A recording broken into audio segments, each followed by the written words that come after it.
Makeup शुरू करने से पहले हम सबसे पहले मॉइस्चराइज़ करेंगे अपनी स्किन को। स्किन को मॉइस्चराइज़ रखना बहुत ज़रूरी है। स्किन जितनी अच्छी मॉइस्चराइज़ और हाइड्रेटेड होगी, उतना ही मेकअप अच्छा होगा। इसके बाद मैं यहाँ पे ले रही हूँ प्राइमर। प्राइमर बहुत ज़्यादा नहीं, थोड़ा सा ही लेना है और इसे टी ज़ोन से लगाते हुए फिर बाकी पूरे फेस पे लगाएं। एक्चुअली जो आपका प्रॉब्लम एरिया है, आप उस पे सबसे पहले इसे लगाएं। मुझे टी ज़ोन पे सबसे ज़्यादा स्वेटिंग का इशू होता है, तो मैं वहाँ और बाकी जो बचेगा उसे पूरे फेस पे इवनली स्प्रेड कर दूँगी।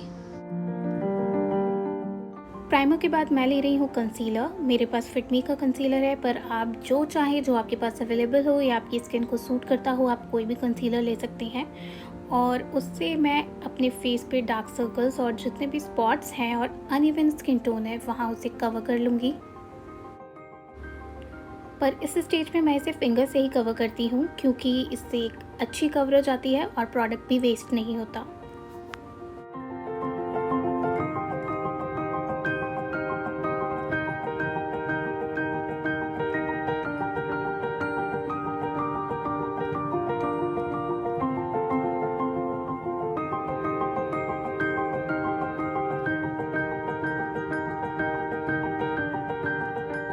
बारी आती है फाउंडेशन की। मैं यहाँ पे लॉरेल पैरिस का फाउंडेशन यूज़ कर रही हूँ। मैं 2 शेड्स मिक्स करके कस्टमाइज शेड बना रही हूँ। आपके पास जो भी अवेलेबल फाउंडेशन हो, जो आपकी स्किन टोन को सूट करता हो, आप उसे यूज़ कर सकते हैं।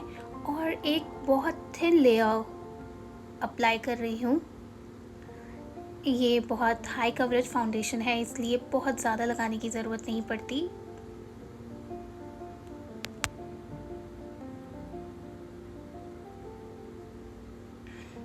इसी तरह से मैं इसे पूरे फेस पे अप्लाई करूँगी। Blend, blend and blend. Foundation लगाने का सबसे अच्छा और बेसिक तरीका यही है कि जितना हो सके आप उसे ब्लेंड करें, ताकि वो आपकी स्किन में बिल्कुल अच्छे से मिक्स हो जाए और बिल्कुल नेचुरल लुक दे।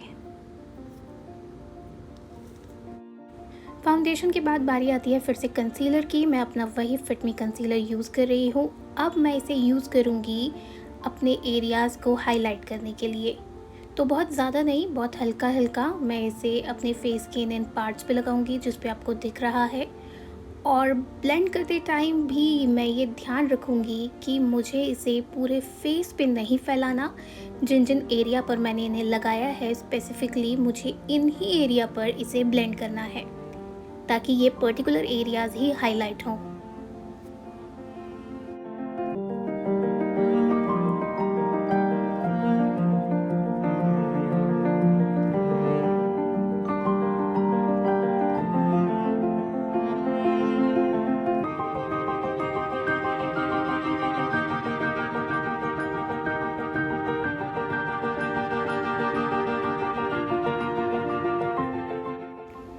बेस कंप्लीट हो जाने के बाद मैं सबसे पहले लूज़ पाउडर लेकर अपने पूरे बेस को सिक्योर कर लूँगी।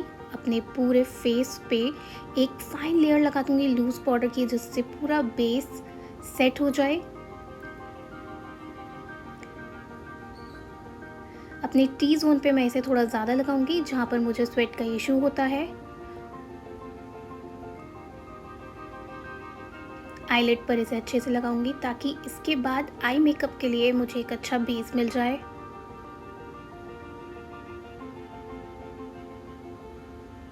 इसके बाद बारी आती है कॉन्टोरिंग की।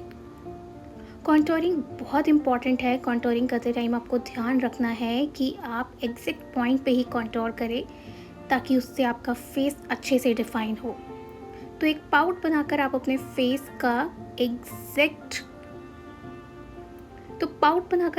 पता लगा सकते हैं कि आपको किस जगह पे कॉन्टोर करना है, और एग्जैक्टली उस पॉइंट पे कॉन्टोर करें। और यहाँ मैं अपनी नोज़ भी कॉन्टोर कर रही हूँ।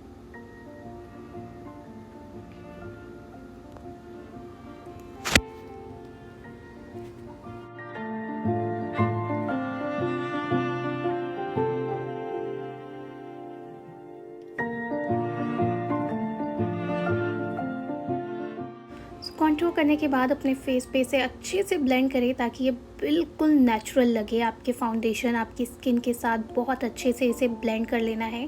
और कॉन्टूर करते ही आपके फेस का कट प्रॉपर नज़र आने लगता है और ये आपके फेस को बहुत ही अच्छे से एक शेप देता है।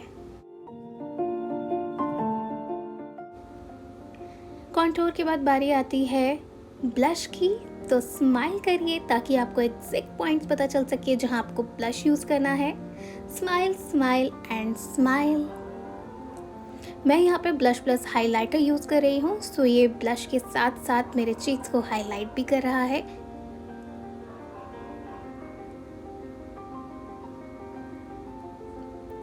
ब्लश लगाते टाइम हमेशा ध्यान रखें कि ब्लश की पिगमेंटेशन कैसी है, ये आपको पता होना चाहिए। लाइट शेड से स्टार्ट करें ताकि आप अपने मन मुताबिक उसे जितना हो उतना डार्क कर सके। एक बार अगर ये डार्क हो गया तो आप क्लाउन लगेंगे और उसको लाइट करना बहुत मुश्किल हो जाएगा। So always start from light and then जितना डार्क आपको चाहिए शेड उतना डार्क आप अप्लाई कर सकते हैं।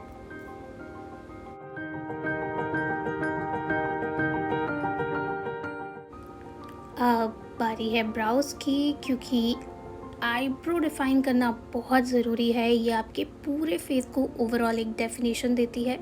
अगर आपने कुछ भी मेकअप नहीं किया है और अगर आप जस्ट ब्राउज डन कर रहे हैं तब भी आपका फेस बहुत ही अच्छा लगता है, इसलिए आईब्रोज शेप करना बहुत इम्पॉर्टेंट है।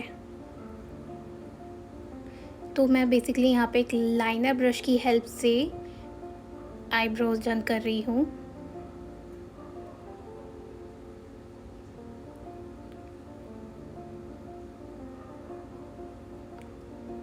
और फिर मैं एक डार्क ब्राउन और ग्रे शेड से इसे फिल कर दूंगी।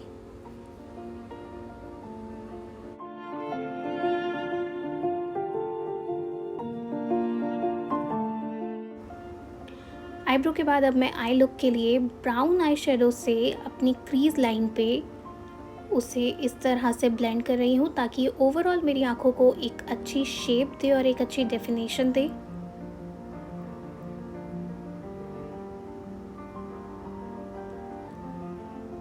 आई शेडो ब्लेंड करना बहुत ज़रूरी है, इसे बहुत अच्छे से ब्लेंड करें। 10 to 15 मिनट्स दें एक आई शेडो को एक जगह पे ब्लेंड करने के लिए। उसके बाद मैं एक पीच शेड लेकर अपने बेस पर इसे लगा रही हूँ इनर साइड पे, क्योंकि मुझे एक न्यूड लुक चाहिए। इसके लिए ओवरऑल मुझे बहुत ही सेटल मेकअप चाहिए है। मैं किसी और तरह के कलर्स का इस्तेमाल इस मेकअप में नहीं कर रही हूँ, क्योंकि मुझे एक ब्राउनिश न्यूड और बहुत सेटल बेस मेकअप चाहिए है।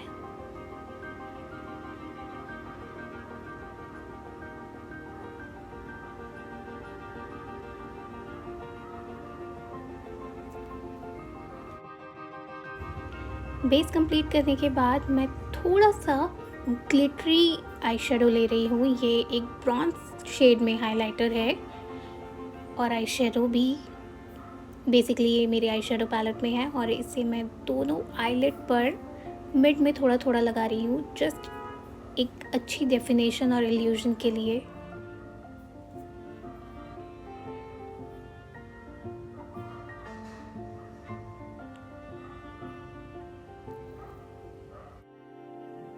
अब जो ब्राउन आई शेडो मैंने ऊपर यूज़ किया था मैं उससे ही आँखों पे नीचे वाटर लाइन के पास लगाऊंगी, पर मैं इसे मिड तक भी नहीं लाऊंगी, जस्ट कॉर्नर में थोड़ा थोड़ा, और इसे यहीं पे ब्लेंड कर दूंगी। इसे बिल्कुल आगे नहीं करूंगी।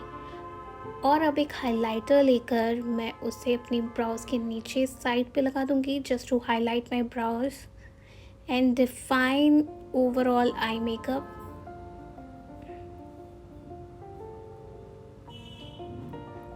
और इनर कॉर्नर पे भी हाइलाइटर से थोड़ा सा हाइलाइटर लगाऊंगी ताकि आँखों को एक अच्छी सी डेफिनेशन मिले।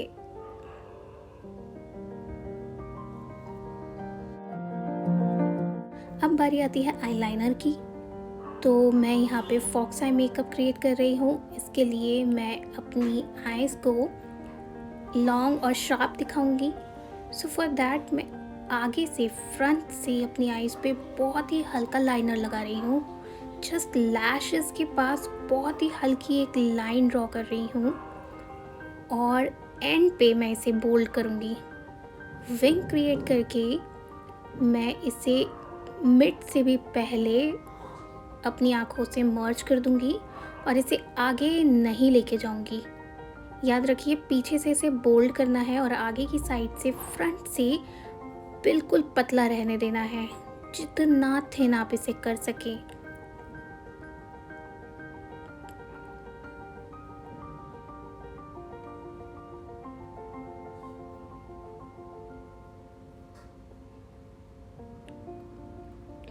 और फ्रंट से अपनी आईज को शेप करना बिल्कुल मत भूलिएगा। इससे आपकी आंखें लंबी लगती हैं, शार्प लगती हैं। सो फ्रंट साइड से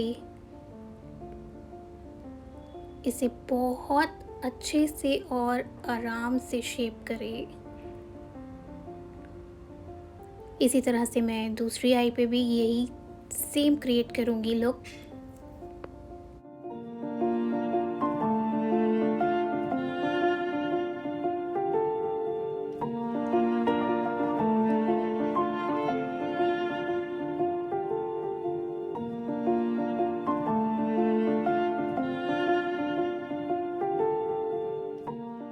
आई मेकअप ऑलमोस्ट डन हो चुका है, बस अब मस्कारा यूज़ करना है। तो उसके लिए आप कोई भी मस्कारा यूज़ कर सकते हैं जो भी आपके पास हो, जिससे आईलैशेस को अच्छी वॉल्यूम मिले और वो कर्ल हो जाए।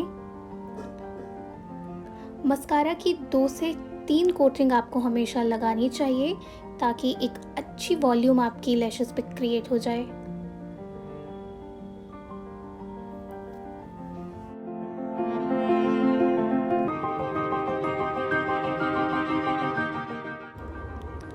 कोई भी मेकअप हाइलाइटर के बिना अधूरा है, इसलिए अपने मेन पॉइंट्स को हाईलाइट करना बिल्कुल ना भूलें।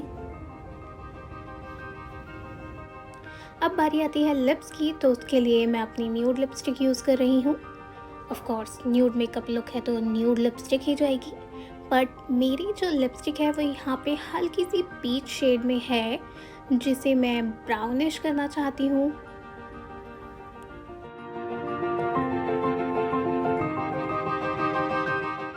लिपस्टिक के बाद मैं उसके ऊपर ब्राउन आई शेडो लेकर उसे हल्का हल्का टैप टैप टैप करूँगी अपने लिप्स पे, just to create a different shade.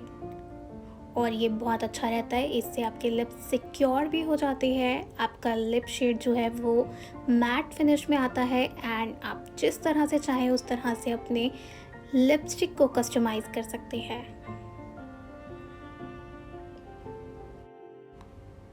That's it for today's look. Hope आपको ये लुक पसंद आया हो। अगर पसंद आया है तो मुझे फॉलो ज़रूर करिएगा, कमेंट बॉक्स में मुझे ज़रूर बताइएगा, और अगर आप ये लुक क्रिएट करें तो मेरे साथ ज़रूर शेयर करिएगा। आपके ओपिनियंस मेरे लिए बहुत मैटर करते हैं। नेक्स्ट टाइम फिर मिलूँगी किसी नए मेकअप के साथ, तब तक के लिए till then take care and bye bye.